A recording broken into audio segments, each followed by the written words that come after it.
En Radio Inter, todos los domingos de 4 a 5 de la tarde, tiene una cita con la historia con Pío Moa y con Javier García Isaac.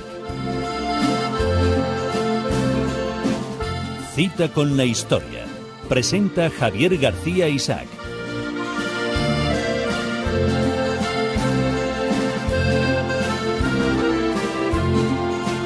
Cita con la historia, cita con todos ustedes, cito con don Pío Moa. Bueno, lo primero, felicitarles a todas las Navidades. Ya estamos en 28 de diciembre, ya estamos encarando los últimos días del año.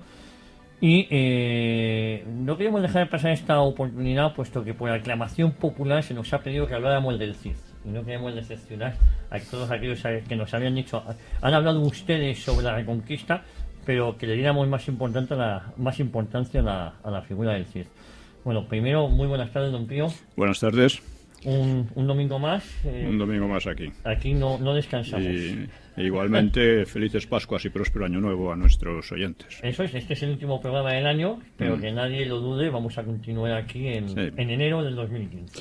Quiero recordar a nuestros oyentes la conveniencia de tomar una actitud activa en relación con este programa y no solo con este programa, ¿no? Porque tratando de difundirlo al máximo, que llegue al mayor número posible de gente, ya que las versiones hoy día dominantes sobre la historia son versiones en su mayor parte muy falsas, y eso tiene muy pésimos efectos, ¿no? Y por otra parte, que este es un programa que no tiene subvenciones, no hay subvenciones muy como tantos otros, ni tampoco de algún mecenas, y es importante que cada oyente, si puede dar una pequeña contribución, esto nos garantizaría que el programa continuara y no se hundiera como tantas otras iniciativas. Yo creo que don Pío, usted tiene la cuenta del BBVA, del taller de ideas. Está en mi blog www.piomoa.es. Ahí pueden encontrar la cuenta todos aquellos que deseen colaborar con este programa. Pues. Vamos a ver si lo ponemos también por PayPal, que es más cómodo. Y luego decir que hay muchas maneras, tenemos los programas, porque muchos oyentes preguntan dónde están los programas anteriores. Están en YouTube, como en YouTube con entrar y poner Cita con la Historia, están en iVoox y están en nuestro blog, que nuestro querido Alejandro nos ha ayudado muchísimo a realizarlo, es citaconlahistoria.es. Eso es una manera de colaborar también. Y luego, cualquier sugerencia que nos pueden hacer, luego nosotros la analizamos. Cualquier duda es info@citaconlahistoria.es. Ese es nuestro correo electrónico, info@citaconlahistoria.es. Bueno, llegamos al CID. Hemos tenido varios programas dedicados a la Reconquista. Y habíamos llegado a la época del Cid, prácticamente, ¿no? Y como tantos otros personajes destacados de nuestra historia, el Cid ha sido muy controvertido. He oído llamarle mercenario, sin otro interés que la ganancia particular y sin verdadero patriotismo, ya que había servido también a los moros. Esto es cierto, claro. ¿Qué hay de verdad en esto? ¿Él sirvió también a los moros en un momento? Sí, por supuesto, durante bastante tiempo, además. Incluso he oído a algún profesor de historia tratarle de cuatrero y bandido. Y hay historias que apenas le mencionan, como si fuera un personaje anecdótico. Sin embargo, es el héroe por excelencia de la Reconquista, o más propiamente el héroe castellano de la Reconquista. Era también muy conocido en Europa. Ha sido un héroe típico medieval muy conocido, no solo en España, sino en Europa. Oye, podría ser nuestro rey Arturo, salvando las distancias, quiero decir que ha sido nuestro héroe. Sí, lo que pasa es que este era real y Arturo es más bien legendario, ¿no? Y se dedicaron numerosos poemas, cantares, en fin, el cantar español, de gesta español más conocido, ¿no? Pero pero por ejemplo, entre los historiadores o personas que un poco, si no le denigran, un poco tratan de difuminar su figura, pues tenemos diluirla, ¿no? Tenemos a Vicens Vives, que sugería, sin ninguna base real, que bajo el término del campeador se fundían en realidad dos personajes distintos, es decir, campeador. Ya digo, no hay ninguna base real para ello. La historia del Cid se desarrolla en la segunda mitad del siglo XI Y para entenderlo debemos tener en cuenta cómo fue aquella época. El siglo XI es un siglo muy importante en el que se pasa de la alta Edad Media a la baja Edad Media. Yo prefiero el término Edad Media, que lo inventó un señor que se llamaba Celarius, en la Edad Moderna, pues distinguía la antigüedad, Edad Media, Edad Moderna, ¿no? Esto es un absurdo total. Usted lo ha comentado en distintas ocasiones. Porque era decir Edad Media como si fuera una edad intermedia que no significó nada, que se puso un poco los siglos oscuros y esas cosas que se decían, ¿no? Sí, porque es verdad que siempre ha parecido que la Edad Media, digo para que nos entendamos, era como algo oscuro, como algo relacionado con temas trágicos. Sí. Bueno, duró 1000 años y la verdad es que hubo dos épocas bastante definidas. Ya hemos hablado también un poco de ello. Una era yo prefiero llamar a la Alta Edad Media, o sea, la Edad Media más antigua, la edad de supervivencia, porque es cuando los reinos, cuando es Europa Occidental, después de la destrucción del Imperio de Occidente, se enfrenta a una serie de invasiones. Podría llamarse la época, también época de las invasiones, o que estuvieron a punto de acabar con ello, ¿no? O la época de los monasterios, porque jugaron un papel fundamental en la conversión de los bárbaros, etcétera, ¿no? Y bien, esta época cambia en el siglo XI. El siglo XI, Europa, que había tratado de sobrevivir un poco a duras penas, pasa a asentarse. Es decir, es la edad de asentamiento, en la que ya empieza a desarrollarse una cultura mucho más sólida, mucho más fuerte, a partir del románico, posteriormente el gótico, ¿no? Y esta época precisamente el comienzo de esta época es la época del Cid. En Europa parece que en aquella época el tiempo era más caluroso que ahora, lo cual benefició mucho a la agricultura. Hubo una expansión demográfica, creció todo, y la propia Europa, que pasó de estar acosada, pues un poco a tomar la iniciativa, por ejemplo, recuperando Sicilia de los musulmanes o incrementando la reconquista. Es decir, es entonces cuando los reinos y condados procedentes de la marca hispánica se incorporan realmente a la reconquista, ¿no? De una manera activa, ¿no? Es una época en que también al final del siglo XI comienzan las cruzadas para recuperar Tierra Santa del dominio musulmán. Y en la península ibérica, Castilla se transforma en el principal motor de la reconquista, mientras que, como digo, se incorporan también Aragón y el resto de los condados de la marca hispánica, ¿no? Principalmente el de Barcelona, que era el dominante en aquella zona. Bien, en tiempos del Cid, la península era un verdadero mosaico de reinos españoles y andalusíes, ¿no? Los españoles había 5 reinos habían al principio del siglo pues 5 reinos que eran León, Castilla, Pamplona, Galicia y Aragón. En la zona norte, el centro norte, ¿no? Más el condado de Barcelona, ese que era hegemónico sobre los demás, como dije, hasta que Alfonso VI, que es el rey con el que está relacionado el Cid, Alfonso VI lo redujo a 3, imponiéndose sobre León y Galicia. O sea, reunificó toda esa parte, León, Castilla y Galicia. Los españoles habían pasado, además de pagar a veces tributo a Córdoba, a cobrar de las taifas pues las llamadas parias, o sea, unos impuestos que les ponían. Y al mismo tiempo la reconquista llegó al Valle del Tajo, con la recuperación de Toledo.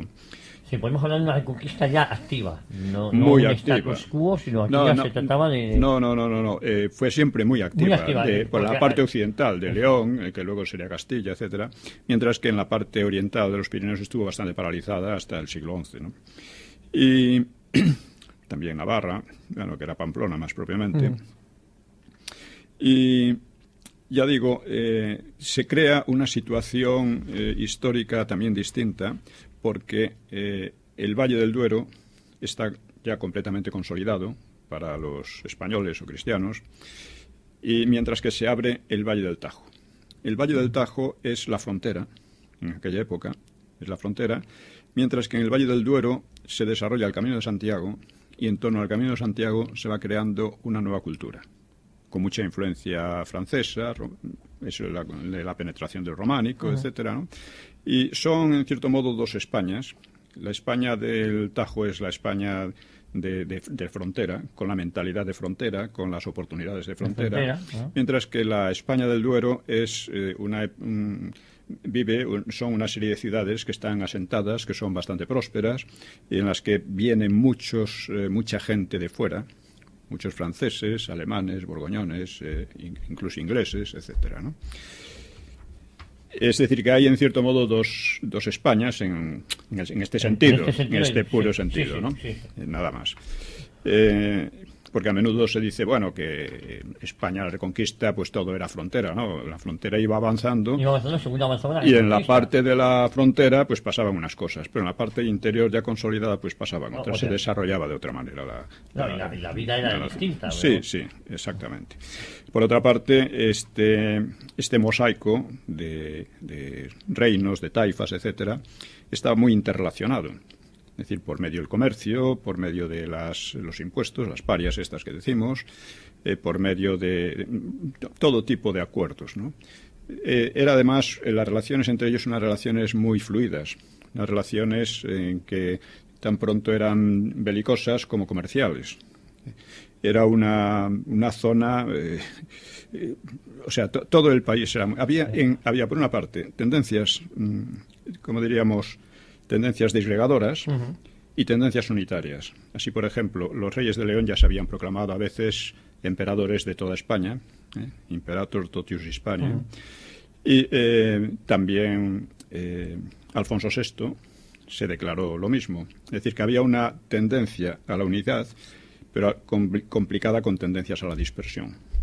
Ya hemos dicho que lo más lógico habría sido que España se convirtiera en una zona parecida a los Balcanes, con distintos estados y tal, mal avenidos entre sí.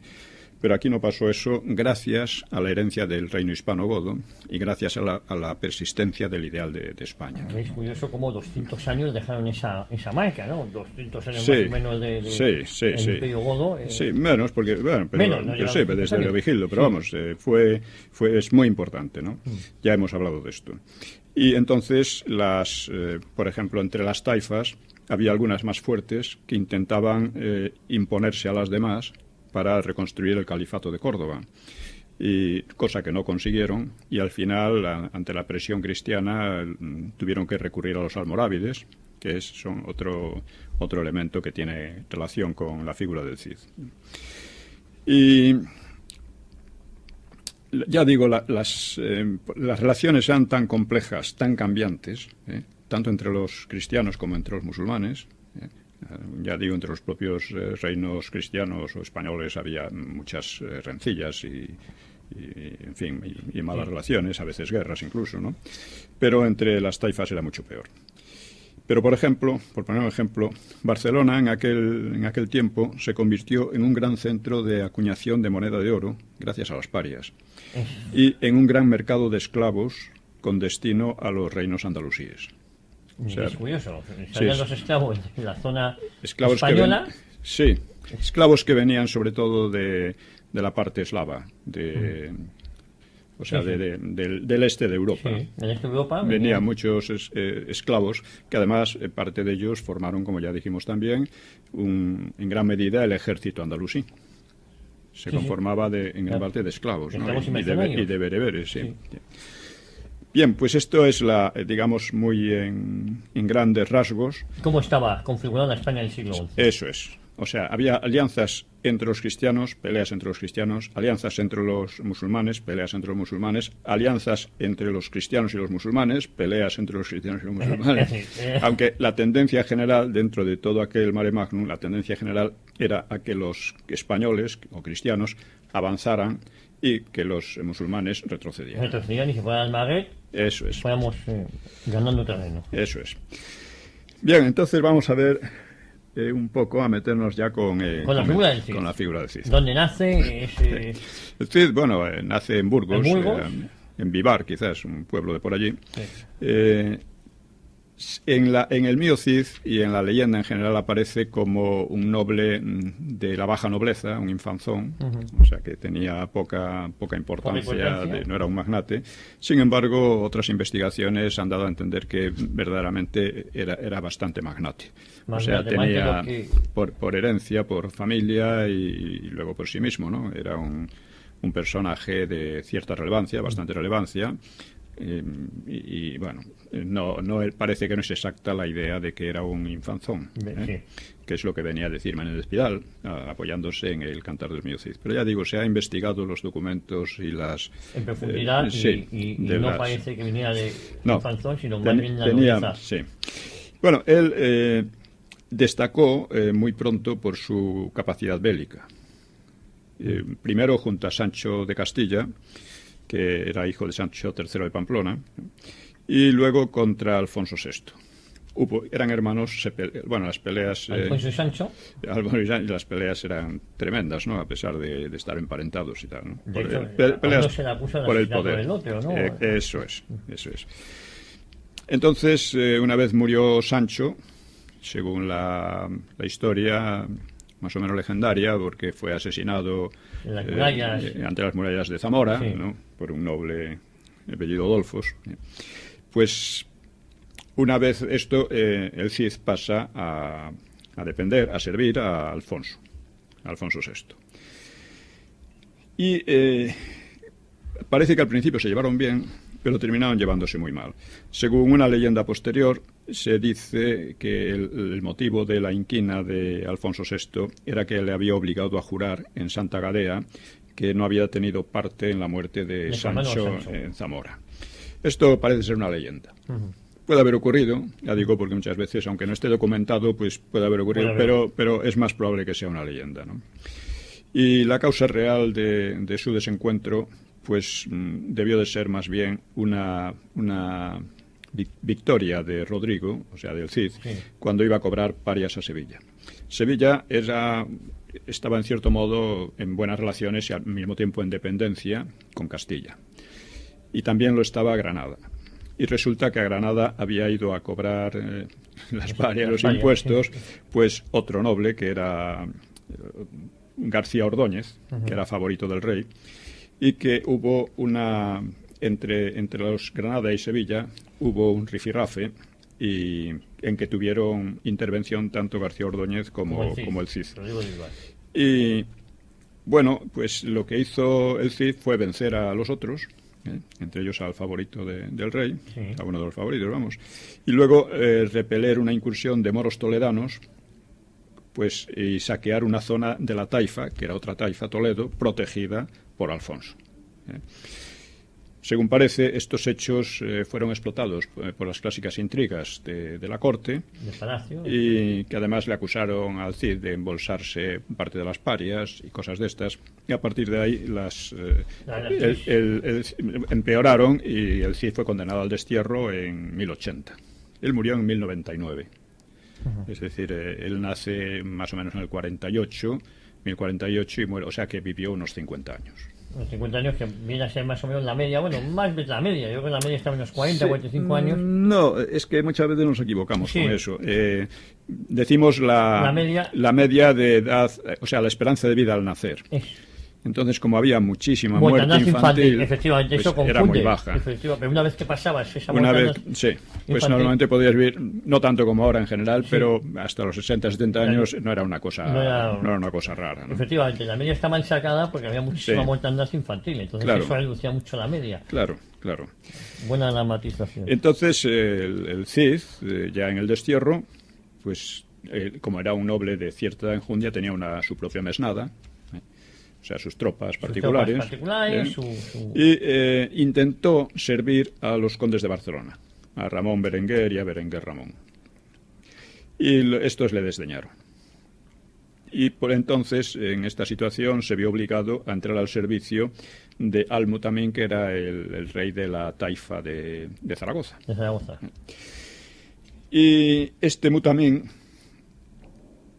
pues tenía un hermano que era gobernador de Lérida y que se había aliado con el rey de Aragón, que era Sancho Ramírez, y con Berenguer Ramón, a fin de independizarse de Zaragoza, de su hermano. O sea, estas peleas entre hermanos eran terribles. Entonces, Al-Mutamín, el protector en este momento del Cid, pues le encargó de meter en vereda a su hermano, ¿no? De combatirle, ¿no? Así que y así lo hizo. hay peleas internas, el Cid es destronado por Alfonso VI por determinadas circunstancias que están, unos dicen que es por ese juramento que puede ser ficticio, otros porque le habían acusado de quedarse con la España enseguida. Al final es destronado y presta servicio primero a los condes de Barcelona, ahí también tiene problemas, y presta servicio durante un tiempo al rey de Zaragoza, al rey de Zaragoza, Moro de Zaragoza. Moro de Zaragoza, que Moro le pide musulmán, que luche, ¿no?, contra su hermano también musulmán. Contra su hermano, que es musulmán, el cual estaba aliado con los condes de Barcelona y el rey de Aragón. Es decir, que estaba todo muy intrincado. Por eso ya dije al principio que es una época de una enorme fluidez de alianzas que además cambiaban constantemente. Y el caso es que el Cid venció a los otros y apresó al conde barcelonés, después de vencer, los venció en una batalla llamada Almenara, apresó al conde barcelonés y fue en ese momento cuando recibió el nombre de Cid. Sidi es señor, el señor. Campeador significa, le llamaban campidoctor o campeador, pues es como experto en batallas. Experto en batallas. Campo. Sí. Bueno, las batallas suelen ser de campo. Sí, bueno, de campo abierto. Y luego, algún tiempo más tarde, volvió a enfrentarse a Mundir y a su aliado Sancho Ramírez y de nuevo los venció, con lo cual apresó a numerosos nobles aragoneses. La figura de Cid es poco apreciada sobre todo por los aragoneses, por la historiografía nacionalista, o regionalista, aragonesa y catalana, claro. Porque claro, les sacudió. Batallas continuamente ganaba. Pero ellos a su vez estaban aliados con otras taifas, era una situación que era paradójica, difícil, ¿no? Es decir, claro, en Aragón vence a muchísimos nobles, que a la vez estaban aliados con... Apresa a muchos nobles, y luego los suelta a cambio de un rescate, claro, era lo que se hacía entonces, ¿no? Y 2 años después, pues estamos en 1086, pues los almorávides entran en España y vencen en Sagrajas a Alfonso VI. Y ante esa derrota, Alfonso VI pues se vio obligado a reconciliarse con el Cid. Y a llamarle pues la fama que ya tenía el Cid de haber batallado. Que le encomendó pues la defensa de la zona de Levante, la zona que daba hacia el Mediterráneo, y le concedió muchas prebendas, ¿no? Sí, porque en ese momento estaban llegando almorávides, ¿no? Quizás para reforzar los almorávides llegaron llamados por las taifas, eso sí, masacraron a las taifas en muchos aspectos porque consideraban que no eran buenos musulmanes, pero lo unificaron, infligieron derrotas a los españoles, pero como sabemos, al final no triunfaron. El caso es que en 1089, 10 años antes de la muerte de Cid, pues Alfonso VI volvió a desterrarle. Y volvió a desterrarle, parece ser que porque llegó tarde al asedio de una ciudad, Aledo. Es decir, que una vez que cumple los servicios de Alfonso VI, una vez que éste le llama ante el peligro de los almorávides, luego Alfonso VI le vuelve a llamar, pero poco después vuelve a desterrarle, además privándole de sus posesiones, cosa que se hacía siempre con los traidores, es decir, que de alguna manera Alfonso VI debió considerar que el Cid le había traicionado, pero todo lo que había ocurrido, no sabemos por qué razón, fue que llegó tarde a un encuentro para sitiar una ciudad. No sabemos por qué razón. Pudo ser, en todo caso, hay que tener en cuenta que en todas las cortes hay siempre intrigas, conspiraciones, etcétera, ¿no? En todas las cortes, en toda la política de toda la vida, ¿no? Y entonces el Cid pues se fue ya con sus mesnadas y ya empezó a trabajar por su cuenta, por así decir, ya de manera independiente. Con sus tropas, que eran profundamente leales, supongo que también les pagaría, pero claro, sí. Entonces, atacando a los reinos musulmanes de por allí, En ese momento, una vez que Alfonso VI le vuelve a restaurar por segunda vez, el Cid ya, su enemigo es no las taifas. Son las taifas, y los almorávides, que claro, acaban de llegar. los musulmanes. Y al mismo tiempo, pues en algún momento lucha también de nuevo contra Alfonso VI. Con motivo, vamos a ver, en primer lugar él ataca a Denia. Y entonces y consigue que Valencia le pague tributo a él. Y luego desbarata de nuevo a los moros en Lérida, que los de Lérida estaban ayudados por Barcelona, otra vez, los moros, y capturó de nuevo al conde de Barcelona. Y para entonces, en aquel momento, él le tributaban parias todas las taifas de Levante. En la comarca, todo el Levante le estaba tributando. No era el rey, claro, pero... ¿Él se podía haber autoproclamado al rey o esto hubiese sido...? Podía, pero nunca lo hizo. Nunca lo hizo. Nunca lo hizo. Además, realmente él vencía casi siempre, ¿no? Y en 1092, pues Alfonso VI se alió con Aragón para ocupar Valencia y debilitar al Cid, que Valencia era un reino que le estaba pagando impuestos al Cid. Con motivo de lo cual, el Cid replicó atacando La Rioja, que era la retaguardia del rey, y obligándole a retirarse.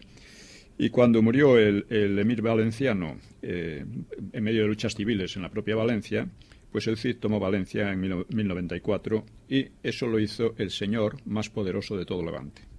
Podía haberse proclamado rey, pero se mantuvo fiel a Alfonso VI a pesar de todas las querellas que había. A pesar de todos los feos que le hizo.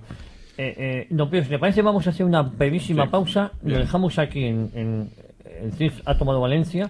Y continuamos ahora en minuto y medio, no se muevan, y continuamos aquí en Citas con la historia y hoy Citas con el Cid campeador.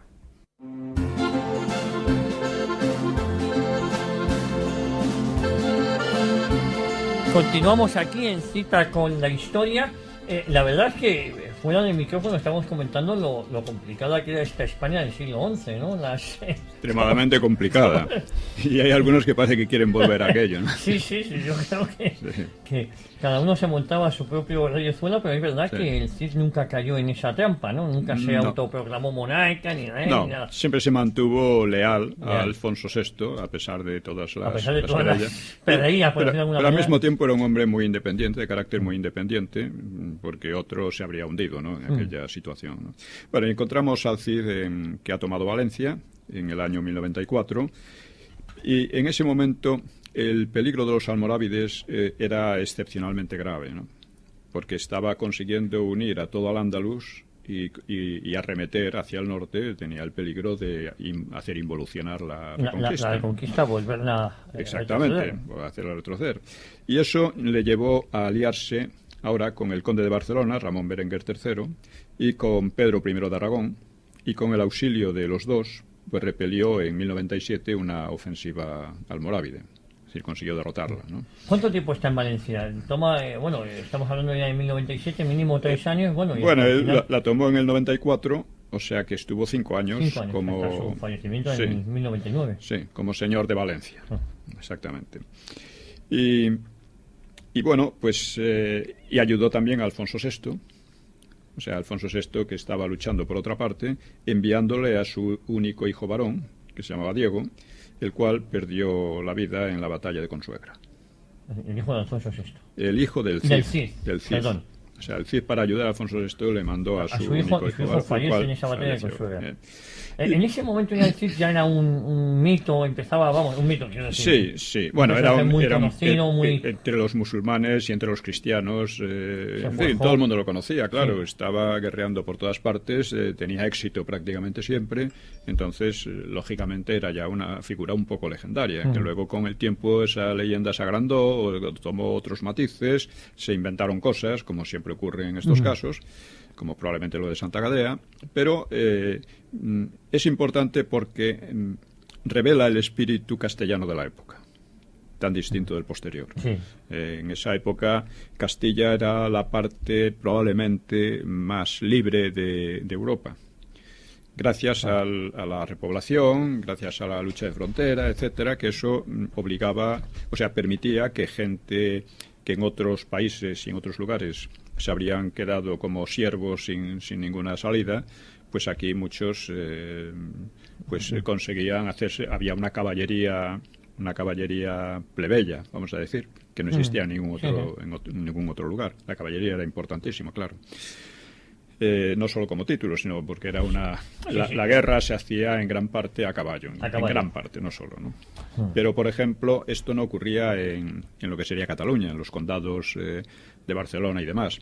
Allí al principio hubo una situación muy parecida a la de Castilla, según se iba ampliando la frontera y se iba repoblando.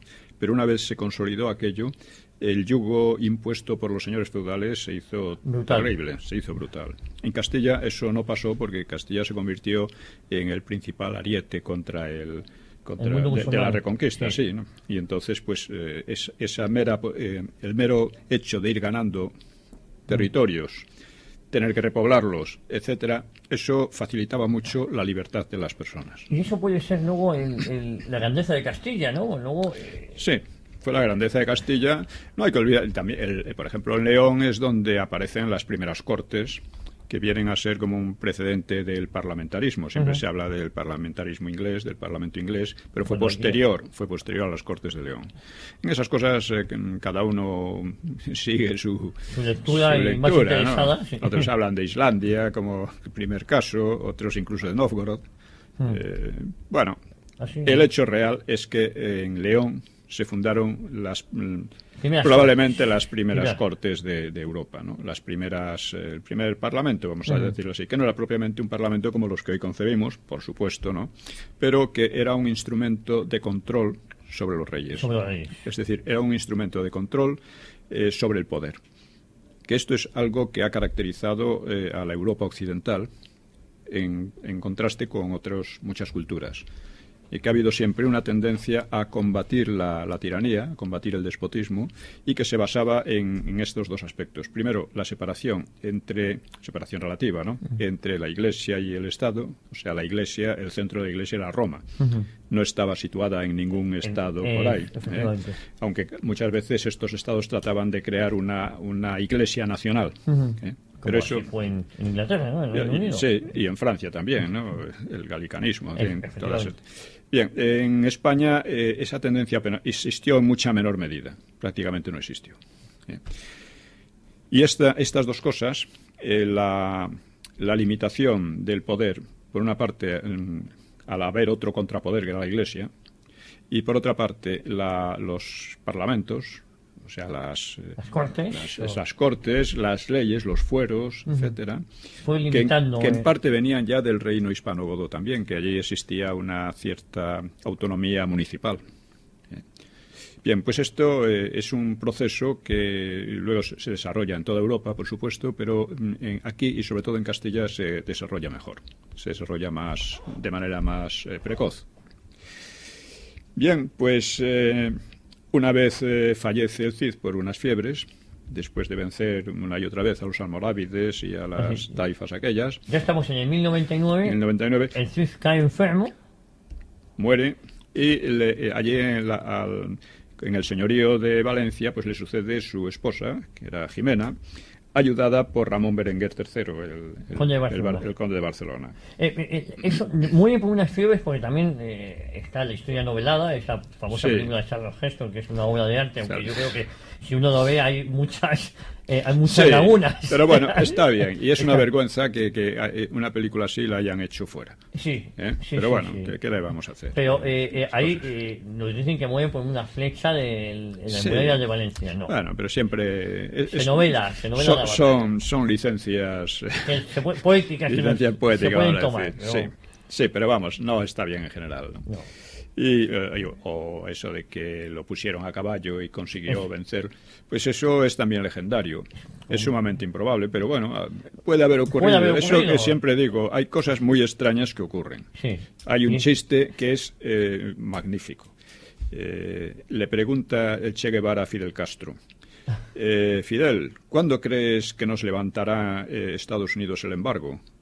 Y le dice Fidel Castro de cachondeo: cuando el presidente de Estados Unidos sea negro y cuando el Papa sea argentino. Y claro, una risa, como diciendo, es imposible. No, pues ha ahora... ocurrido. Ha ocurrido. No, si Fidel... Te hace una idea de... Claro, es un tirano y todo lo que quieras, pero que el chiste en sí mismo es buenísimo. Sí. Porque efectivamente ha ocurrido. Ha ocurrido. Lo que te lo cuentan hace algún tiempo y no lo que es. Y dice, vaya tontería, ¿no? Bueno, pues la historia tiene cosas de esas, muchas. Es decir, que es probable, no... Es muy improbable. Muy improbable, quiero decir. Pero quién sabe. Pero que es posible que haya ocurrido. Quién sabe. Y bueno, en 2012... Bueno, en 1099 le muere el Cid, le sustituye Jimena con apoyo de Barcelona. Pero como los reinos cristianos estaban un tanto alejados, les era muy difícil retenerla y entonces Alfonso VI ordenó retirarse de allí. Y entonces doña Jimena se fue y aquello volvió a manos de los moros. Es decir, que fue una lucha al final. Bueno, sirvió de contención y. Sirvió de contención, desbarató muchas tropas enemigas y bueno, fue lo que fue. Sí, y posiblemente luego ayudaría a la victoria final, pero vamos. Claro, y fue una gran victoria del Cid personal.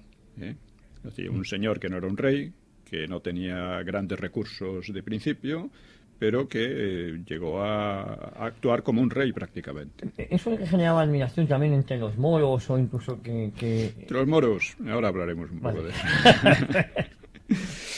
Bueno, el Cid en definitiva fue un personaje muy extraordinario, muy poco común. Sí. El historiador, o sea, los musulmanes hablan de él pestes, como te puedes imaginar. Sí, claro. Lo ponen a caldo como un tirano, un hombre muy cruel. A veces fue bastante cruel, como muy cruel, muy brutal y muy enemigo. Pero claro, tenían que reconocer cosas. Por ejemplo, el historiador andalusí, de Santarém, que se llama Ben Bassam, describe así al Cid. Dice: Rodrigo, maldígalo Dios, vio siempre su enseña favorecida por la victoria. Con un escaso número de guerreros, puso en fuga y aniquiló ejércitos numerosos. Este hombre, azote de su época, fue por su sed de gloria, por su carácter prudente y por su heroica intrepidez, uno de los grandes milagros de Alá. Que es verdad, aquella frase, aquellos versitos idiotas de que Dios... ¿cómo es? Pues vinieron los sarracenos y nos morían a palos, que Dios protege a los malos cuando son más que los buenos. No es verdad. No. En la historia hay muchísimas ocasiones en que los menos ganan a los más. Es más, la propia historia de los sarracenos es todo lo contrario. Cuando vinieron eran menos. Sí. Y cuando eran más... éxito, y cuando eran más es cuando fracasaron. Cuando empiezan a tener que retirarse, ¿no? Pero en fin, esas cosas que le gusta mucho a alguna gente un poco...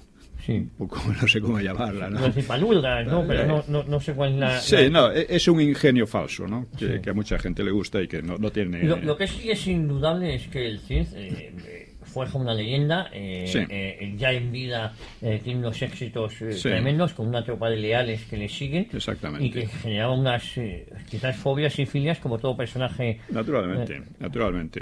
Él era un hombre culto. Es decir, leía obras antiguas relacionadas con el arte militar, por ejemplo, y las hacía conocer a sus lugartenientes. Y no era ni autoritario ni arrogante, sino que discutía con sus capitanes las tácticas a emplear y aceptaba sugerencias, aunque siempre manteniendo su autoridad, ¿no? Y de esta manera, pues, casi siempre lograba sorprender a sus enemigos. Lo que hacía era distraerlos con pequeños destacamentos para atacarlos de lleno e inesperadamente. Estoy leyendo del libro Nueva Historia de España. De usted mismo. Exactamente. Nueva Historia de España. Muy recomendable este libro. Y otra cosa que hacía era cultivar su propia leyenda. Hacía una especie de guerra psicológica. Dar a entender que era invencible. Que luego en la práctica, claro, podía decirlo porque en la práctica lo había sido hasta entonces, pero... esa práctica hacía que sus enemigos pensaran, bueno, aquí otra vez nos va a vencer. La guerra psicológica de antemano, cuando uno se enfrentaba al Cid, ya estaba perdida, estaba ganada por el Cid. Muchas veces. No siempre, pero muchas veces. Pero muchas veces ya iban predispuestos a perder o ya pensaban que enfrentarse a él pues era una desventaja. Sí. Luego tuvo una proyección histórica, digamos, biológica, porque una de sus hijas, María, Tuvo dos hijas, ¿no? Tuvo dos hijas, y un hijo. María y Cristina. El hijo murió y una de sus hijas, que era María, pues se casó con Ramón Berenguer III de Barcelona. Ah, Sí. Y Cristina con el infante Ramiro Sánchez de Pamplona, con quien tendría un hijo rey. Estos enlaces convirtieron al Cid en antepasado de las monarquías de Navarra y Foix y de otras casas europeas. así que, Es curioso, pero muchos reyes de Europa tienen algo de sangre del Cid. del Cid. Lo cual no significa nada, pero bueno, Sí, es, pero bueno, es curioso. Es curioso que él, habiéndose podido proclamar rey, nunca lo hizo, Sí. y a través de sus hijas, sí, un nieto de él Sí, llegó a ser rey. sí, es una cosa curiosa. Y ¿Mejoró bueno, su relación con Alfonso VI al final? No. ¿cómo? La relación del Cid con Alfonso VI nunca llegó a mejorar. Sí, bueno, al final sí. Al final, bueno, Sí, se le reconoció. lógicamente, ¿no?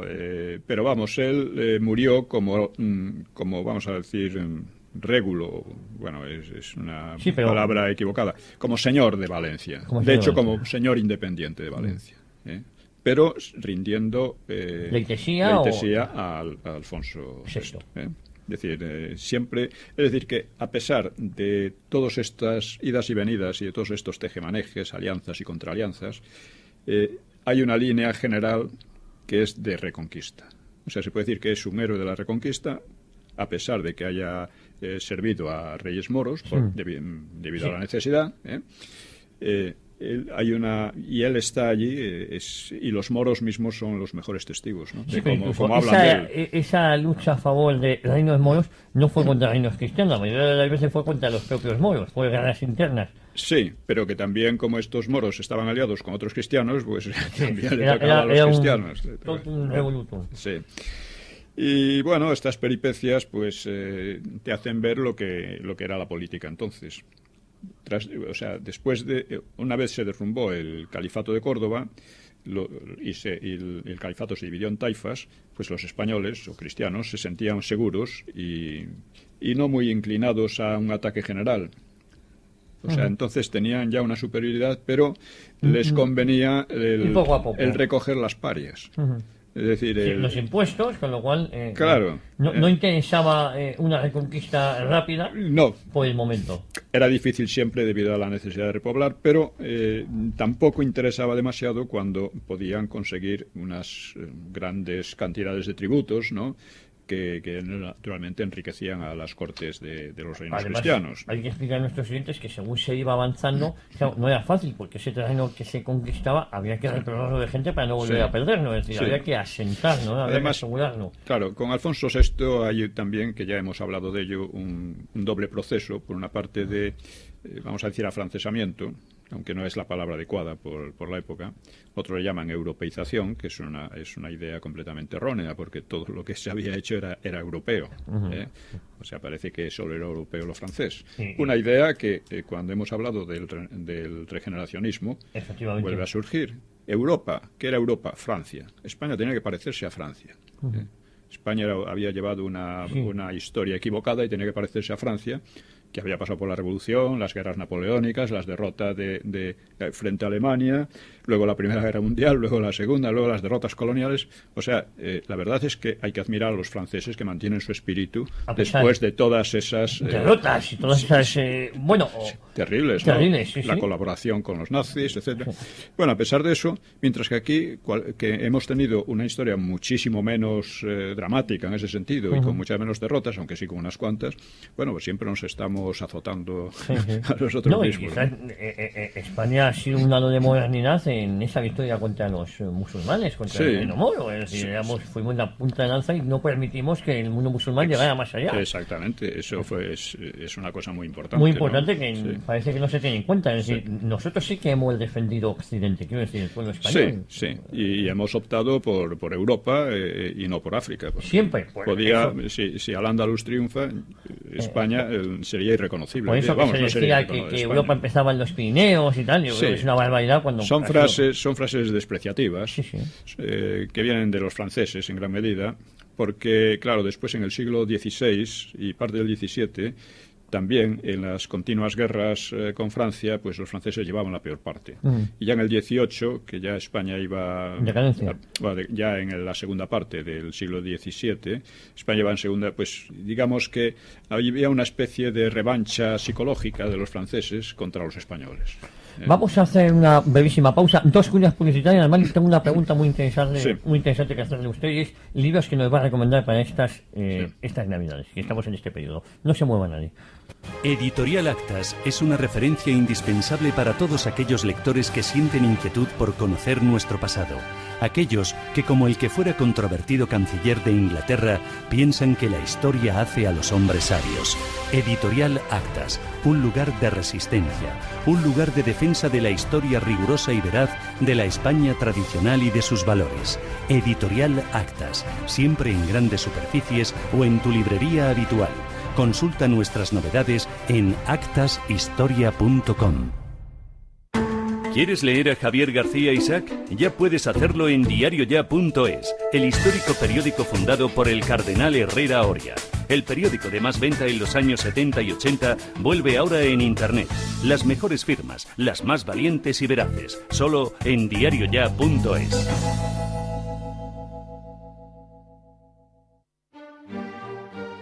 Los sábados a las 3 de la tarde en Radio Inter, información y opinión en Una Hora en Libertad. Una tertulia políticamente incorrecta que no te dejará indiferente en un tono amable y distendido, pero sin faltar a la verdad. Una Hora en Libertad. Los sábados de 3 a 4 de la tarde con Javier García Isaac. Aquí, en Radio Inter.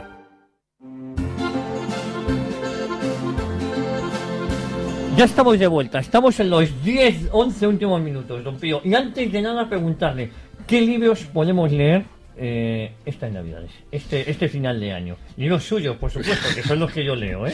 Sí, bueno, el otro, yo tengo una intervención de unos 7 minutos normalmente los sábados, Sí. en el programa de Luis del Pino, que se llama Sin Complejos, ¿no? Además, felicidades por ese programa y felicidades a Luis del Pino por ese magnífico programa, ¿eh? Muy bien, pues se los transmitiré. Y lo digo porque a lo mejor algunos oyentes no lo sabían. Bien, son los sábados, normalmente entre las 8:30 y las 9 es cuando hablo en algún momento, ¿no? Y precisamente hablaba de que algunos me han preguntado qué libros míos recomendaba para regalar ahora en las fiestas. Y bueno, yo recomendaría a todos, claro, pero... Bueno, hay uno que es un mítico, que es Mitos de la Guerra Civil. Mitos de la Guerra Civil, que se ha reeditado ahora. Nueva Historia de España. Nueva Historia de España, que yo creo que es un libro que no puede pasar desapercibido. Es un libro, todo el que quiera llevarse una idea, una compilación de lo que ha sido España, en este libro recoge... Sí, es una nueva versión realmente de Sí. la historia, aunque parezca imposible hacer nuevas versiones, pero en gran medida creo que es nueva. Y también recomendé la novela Sonaron gritos y golpes a la puerta, aunque la verdad es que, como he podido comprobar, no es fácil encontrarla hoy, en estos momentos, pero se puede siempre encargar en alguna librería. Y también yo diría, pues, Años de Hierro. Pero en Sí, fin. señor. Yo he leído todos y yo he de decir que cada uno en su nivel. Por ejemplo, Sonaron gritos...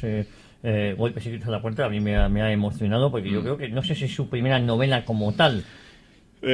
Sí, en cierto modo es mi primera novela y la verdad es que yo iba con mucho miedo porque normalmente un historiador no es buen novelista en la mayor parte de los casos. Yo le felicito porque aquí le ha salido una gran novela, ¿eh? De hecho, me ha dado más seguridad el que casi todas las reseñas favorables que han sido en blogs, porque en los medios lo han boicoteado, ¿no? Casi todas las reseñas empezaban por decir que no estaban muy animados a leerla, porque claro, un historiador tal y cual, pero que al final les ha parecido... Yo he de decir que pequé algo de eso, a pesar de que me rompí el hombro por leerlo, porque te ofrecé mientras lo estaba leyendo, iba andando de vale. Y es decir que me ha sorprendido gratamente y es más, le animaría a que usted escribiera otra novela. Sí, tengo pensado intentarlo. Pero sin lugar a dudas yo creo que la obra más especial, por decirlo de alguna manera, es la de Nueva Historia de España. Sí, es la más amplia y la más ambiciosa y yo creo que la más importante. Pues ya saben. Hay también Los orígenes de la Guerra Civil, que es... Bueno, pero bueno... todos son buenos. Un buen regalo es un buen libro de don Pío Moa en estas Navidades. Bien, para el que esté de acuerdo. Bueno, vamos con el Cid otra vez. rematamos. Y sobre todo con la literatura que ha generado. Generado mucha literatura. Incluso hay alguna obra francesa que era conocido en toda Europa, ya digo. Y es muy interesante la versión que da el cantar del Mío Cid. La versión que da es una versión popular y popularista, vamos a decir. Dice, es muy curiosa si la comparamos con otras dos obras muy célebres como Los Nibelungos o la Chanson de Roland.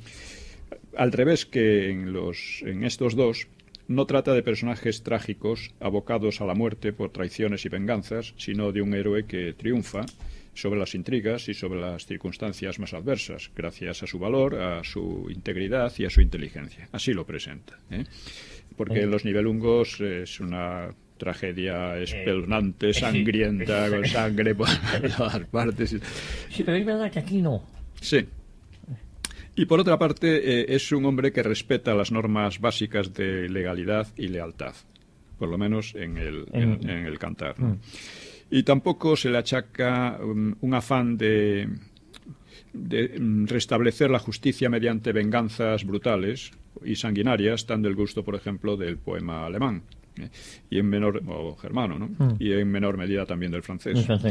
Ni le atribuye hazañas increíbles, ni aparecen milagros a cada paso como en la chanson. Es decir, es una obra un héroe real, mucho más realista, ¿no? Hay una verosimilitud esencial, aunque legendaria en gran parte, pero básicamente suena verosímil, creíble. Y a pesar de sus invenciones, pues resulta más histórico que los otros, evidentemente. Y presenta al Cid como un héroe amante de su esposa y sus hijas, considerado con sus soldados, audaz pero mesurado, prudente, que trabaja por su honra y por ganar el pan, como dicen, en una situación que habría hundido anímicamente a la mayoría. Y es curioso que es una obra importantísima el cantar del Mío Cid. Sí. Y es también ajeno al espíritu de cruzada que hay en la chanson, donde un musulmán que rehúsa bautizarse es muerto sin remedio. El lenguaje del poema también es menos espectacular y menos efectista que el de los otros, es más seco y más sobrio, algunos dicen más vulgar, pero vamos... Yo no me atrevería a decir vulgar, yo sí me atrevería a decir que es más sobrio. Sí, pero no pierde eficacia por ello, ¿no? Y estos rasgos le privan de cierta grandiosidad que tiene el cantar francés y sobre todo el alemán, y lo hacen más próximo también a la sensibilidad actual. O sea, marca un ideal de caballería, mejor o peor cumplido en la época, pero que es significativo y revela no lo que era Castilla, pero sí el ideal que tenían los castellanos de sí mismos. Él lo presenta como un hombre enfrentado a los magnates, a los grandes, a los poderosos, un hombre casi del pueblo, sin ser del todo el pueblo, sí, pero justo y pero con el que el pueblo podía identificarse. Esto es lo que creo que podemos valorar. Sí, tenemos 4 minutos. Bien, 3 minutos. Pues resumiendo. Vamos a resumir entonces. El Cid, a pesar de que se lo ha presentado de muy mala manera, sobre todo por alguna historiografía nacionalista, catalana o aragonesa, pues realmente es una figura espectacular de la época, ¿no? De la Reconquista. Es un hombre que, a pesar de todos sus avatares, de todos sus acuerdos con los moros en unas ocasiones o en otros, sigue siendo un cristiano, sigue considerándose español, obviamente, castellano. En aquella época castellano era lo mismo que español, como lo era también ser catalán o aragonés. Todavía no se hablaba de catalanes, eso hasta el siglo siguiente no se hablaba. Pero vamos, era la gente que existía por allí. Y creo que su fama es muy merecida y que, bien, en nuestra época nosotros deberíamos de volver a recuperarlo. Hubo un regeneracionista, Costa, que hablaba de cerrar con no sé cuántas llaves el sepulcro del Cid para que no volviera a cabalgar.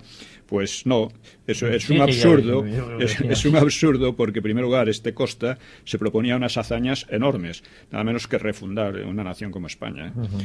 Para eso necesitaba el espíritu del Cid. No podía hacerlo con un espíritu de burócrata, ¿no? De burócrata, que es lo que él era en realidad, ¿no? Porque casi todos estos regeneracionistas ¿Qué daño hizo que tanto despreciaban pensamiento regeneracionista en España? Lo hizo iba bien intencionada, lógicamente querían mejorar España, ¿no? Pero por una parte creían que podía mejorar casi de la noche a la mañana con algunos cambios mágicos, ¿no?